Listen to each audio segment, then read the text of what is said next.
What's up, beautiful people of the uni? My name is Rachel. Welcome back to my channel. In today's video, we're going to be talking about how I bought a house at 23. This is a very common question that I get amongst my friends.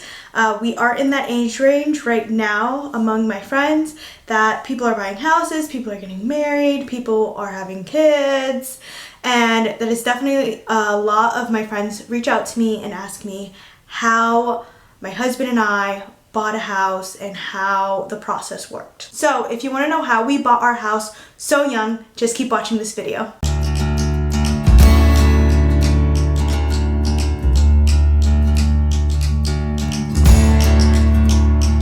So step number one, and it's probably the most important step on how to buy a home, and that is to discuss your purchase options. You need to know how much you can afford as monthly payments and how much money buying power you have. Creditors look at your income, they look at your credit, and they also look at your job. A lot of mortgage lenders are only going to lend to people that have a credible 2-year establishment within a company or job experience. They don't like the fact that you switch companies or you move job to job. So that's one pro tip. Luckily for my husband and I, we have been with the same company for over 2 years. It's just that we've moved around in different positions or different departments or different properties. But as far as being with the company, we've been there for 2+ years. After discussing your purchase price and basically what your money buying power is, the next important step would be to possibly reach out to a real estate agent. And I only say that because they're able to tell you what you need to work on for your credit. And not specifically the real estate agent, but sometimes they may work with a creditor or a broker or something like that that's able to look into your credit history, and then they're able to tell you what you can do to bring down your debt and raise your credit score so that way you have a bigger buying power. Credit is definitely a big thing in the whole grand scheme of buying a house. Your credit means everything. The reason why I say that is because your credit score is going to determine, one, how credit worthy are you, basically how good are you at paying back your loans and your debt and things like that, but it also is going to determine your interest rate on your house. Andre and I were super lucky to get an interest rate of 2.99% in Florida. That's pretty low considering we're first-time home buyers. We were able to get that because, fortunately for us, we moved into a new construction community, and because they want to turn over these houses so quick, they offered the house to us as a special buy if that we qualified for their loan and we went with their lender, that we would get the 2.99% interest rate. So credit is definitely very important. If Andre and I did not go with their lender, we did look at a few other homes in other communities that we were deciding to go with, and when we were discussing those options, our interest rate just based on our credit alone was at 4.1%, I believe. So we definitely got a super steal on this house, and that's one of the most important things, is work on your credit, get your credit as high as you can, because that's going to determine your interest rate. Also, working on your credit, that also means paying off your debt. That's step number 3. Actually, this has to come before step 2, which is working on your credit. But you need to pay off your debt because there's so many different types of loans out there. Some of these loans require a debt to income ratio. And if you go past that ratio of debt to your income, then they are not going to let you qualify for those loans. And some of those are the USDA loans.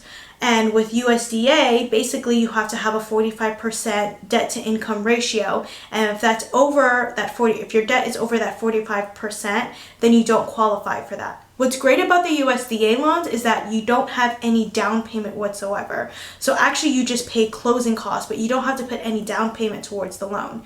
So that's also really good. So paying off your debt and working on your credit is definitely the most important step about this whole process in the beginning. The next thing, after you discuss what you can afford and paid off your debt, and now your credit is probably looking good enough that you can afford, and you reached out to a real estate agent. When you reach a real estate agent, please find someone who you're comfortable with, someone who you feel like will support you. That is also really important during this whole process. In this whole buying process, you can definitely vet your real estate agents. That's a thing, and I encourage it. Definitely vet your real estate agents. It's very important to vet your real estate agents. Andre and I vetted a couple before we actually found our real estate agent who was able to help us purchase this house.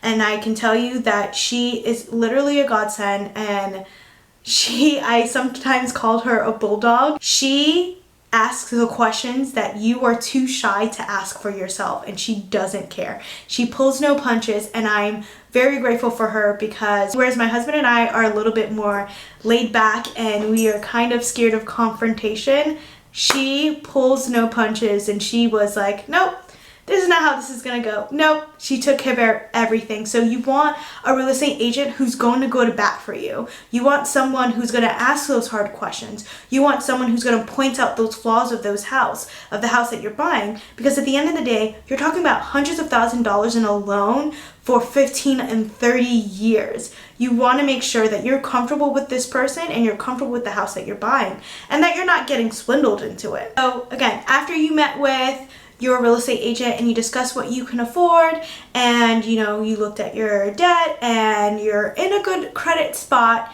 now is the best part. The best part about this whole process, and that's looking at homes.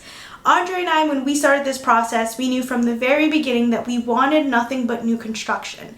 And the sole reason why we wanted new construction is because there are home warranties. So with new construction houses, there is different warranties that come with the house, mainly everything structural and plumbing and things of that nature. The big major pocket expense things has a 1-year warranty. So if there's anything that ever goes wrong during our first year in this house, we're able to just reach out to the building company and we submit a ticket and they come in and they fix it. And that happened a few times where we had to fix a light here, we had to fix plumbing there, whatever the case may be. But it's just so nice to not have to worry about just buying a house and then forking out X amount of money to fix God knows what. That was our biggest scare about moving into a house, coming from an apartment, is we won't have maintenance. You don't have maintenance. You are maintenance. Your money is maintenance. Before you were just paying rent and you can just submit a ticket and someone will come in. But now you have a house. You're a homeowner. You have to pay for those things. So that is why Andre and I decided to go the route of buying a new construction home. You don't have to buy new construction. Resale also offers different incentives, and you can also buy extended home warranty with resale homes. So that's just the route that we chose, but we wanted new construction, and I'm happy that we got new construction. While you're going through this whole process of picking out your house and figuring out if you want to do resale or new construction or custom build, that's also an option for people as well. You are now looking into all these different options that you want to go to. It is also very important at this time that you are very practical about your choice. So you want to make sure that you're making this purchase and that you're happy with it. So you don't want to bite off more than you can chew, and then you are stressed out and you're house poor and you can't afford your house. That is the worst possible situation you can get yourself in. But also you don't want to underbite if you're a first-time home buyer and you're thinking that you just get a small house, but then you guys grow out of the house so quick and then you're buying a house the next year or two, whatever the case may be. And Andre and I's biggest thing was to not become house poor. I myself was very, very, very, very adamant with my husband that I will not be house poor. I was very adamant about being house poor. I never want to be house poor, because then all you're doing is working to pay your bills. And that is like prison. That is not a life that I want to live. I want to enjoy my money. I want to enjoy shopping, and I love traveling. So I refuse to be house poor. So that is why when we went into the home buying process, we were only looking for a 3-bedroom, 2-bath. We actually purchased a house that has 4 bedrooms, 2 baths, and that is because of the amazing deal that our realtor worked out with the building company and our sales agent. We never expected to actually get a 4-bedroom, 2-bath. We thought it was completely out of our price range and not something that we should be worrying about right now, but we knew that at least with 3 bedrooms, 2-bath, we would have an office and we would have a room for our future baby, and we would have a nursery. Right now we have an office, a guest room, a nursery, and our master. So it's been really a blessing, but definitely go in with the mindset of what you can afford and what you need. Things on your want list are definitely going to come later. You can always renovate when you guys have more money or whatever the case may be, but do not overstretch yourself, because things tack on in closing costs and you just don't know, especially when you're doing new construction. And you can do a semi-custom home, you can pick your finishes and things like that. Things tack on in closing, and before you know it, it's going to be like thousands and thousands of dollars of money in closing, and you won't be able to close on your home. So you never want that to happen. There were things that I had to give up on this house. I fortunately got everything that I wanted and more. The one thing that I did not get was my garden tub. I want a garden tub so bad, but that is something hopefully I can get in my second house. But outside of that, everything else that I've ever wanted in a home that we were looking for is in this house. So I'm very truly blessed and grateful for the house that we do have. During this whole process, you should have money already saved or should be saving towards that goal. This is because you need a sizable down payment. So this goes into your home loan options. As I mentioned earlier in the video, USDA, you do not have to put down any down payment. However, there are restrictions to USDA to be able to qualify. You have to live in a rural area, and you also have to have that 45% debt to income ratio or below. You also have conventional loan. Usually with conventional loan, you're putting down $10,000. It could be more. You can do conventional, so they have 15 and 30 year. You can do FHA, which is the home loan that Andre and I decided to go with. And with FHA, you put down 3.5% of the purchase price of the house. So our house was $260,000 and we had to put down $8,500 as down payment. And I'm going to specifically specify that is strictly your down payment. That does not go towards your closing costs or your earnest money deposit. And I will get into that later in the video. But you need to make sure that when you are starting this home loan, home purchasing process, you want to make sure that you have money in the bank. And even if you do not have all of the money for whatever purchase price of a house that you're going to get, you need to make sure you have a sizable one. So for instance, Andre and I, when we started our home search, we had close to $5,000 in our bank account when we started looking, and seriously looking. Because before we were looking at communities, we were vetting real estate agents, but we weren't seriously biting on anything because we knew at the time we didn't have the money. When the time came for us to find the perfect house that we live in now, we were able to just go into contract that same night. And that is because they require, whenever you go into contract on a house, at least for new construction, I can only speak from our experience, but with new construction, they have this thing called earnest money deposit. And what that is basically you and the builder coming to agreement that this is the house that you guys are going to purchase. You are going to follow through on your end of the bargain, and they are going to follow through on their end of the bargain. Our down payment on this house, our earnest money deposit on this house was $2,500, $2,000. I think it was around there. It was either $2,000 or $2,500 for our earnest money deposit. Basically, what happens with that money is it goes into escrow.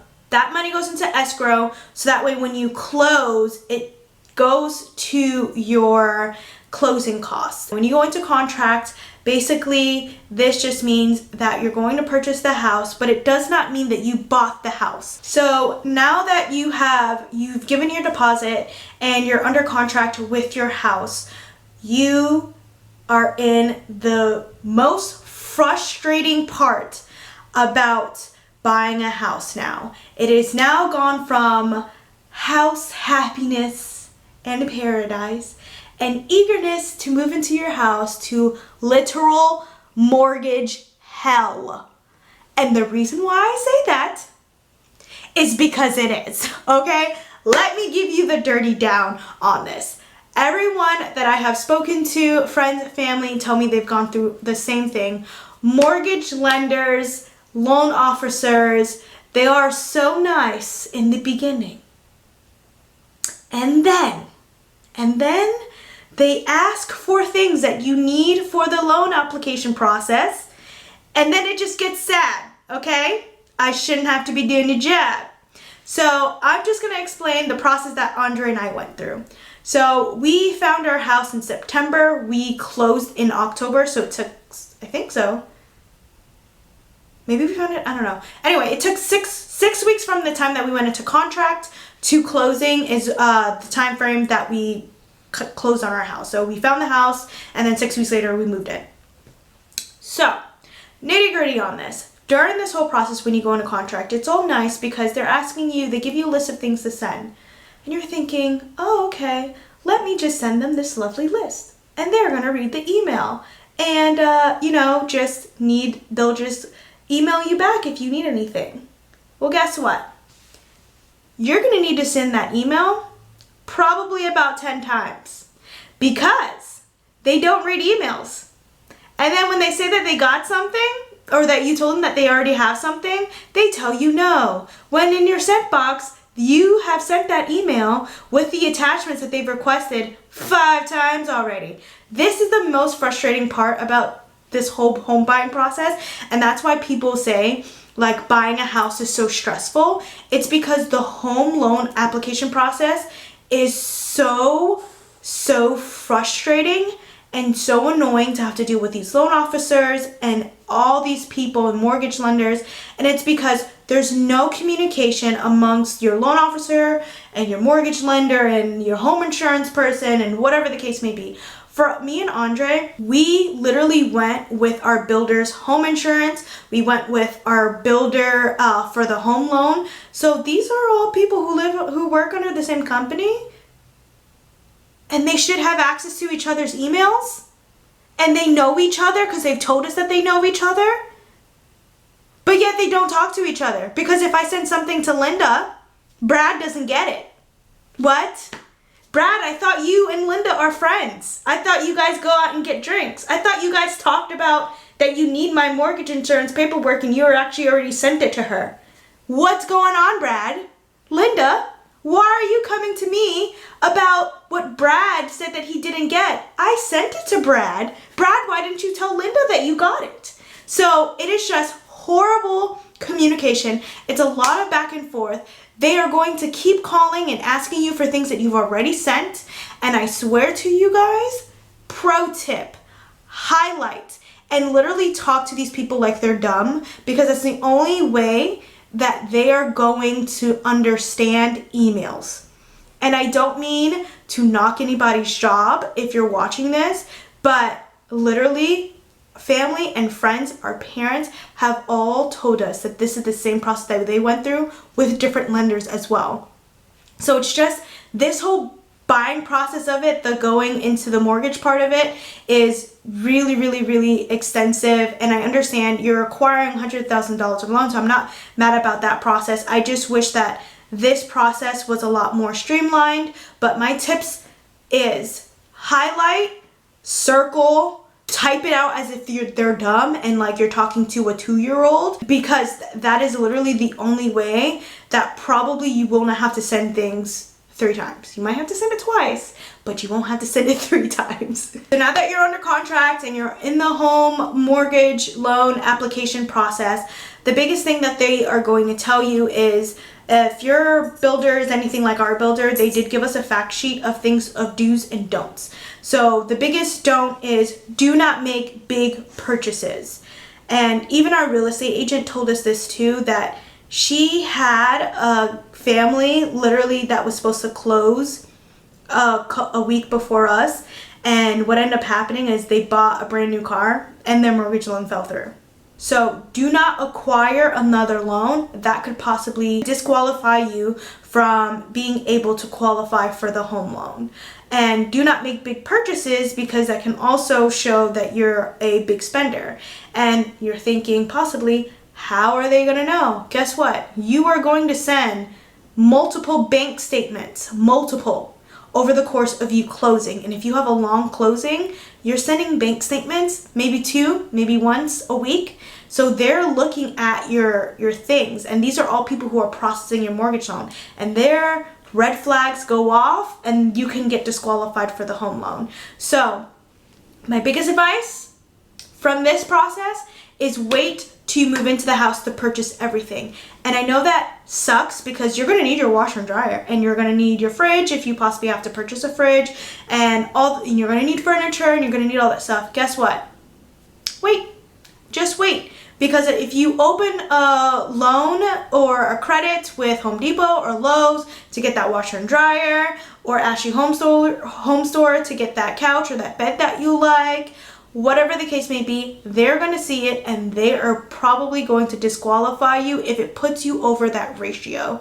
Remember, debt to income is very important when doing this home loan application process. Make sure that you're not acquiring any new loans or any new debts, because that definitely could disqualify you from purchasing your house. You should also be saving as much as you can during this process, as long as not acquiring new loans or not acquiring any debts. If you haven't already saved up your sizable down payment and also your closing costs, you're definitely going to be saving up for that money. It's definitely important to save up as much money as you can. Alright guys, so that's the end of the video. I try to put everything in this video that I could remember from 6 months ago. Andre and I did purchase our house in October of 2019, so I did try to put everything in this video that I could remember that are definitely tips and tricks and do's and don'ts when going through this process. I hope that you guys like this video. If you haven't subscribed already, please subscribe and give this video a like. I hope that you guys enjoyed it, and I'll see you guys next week. Bye!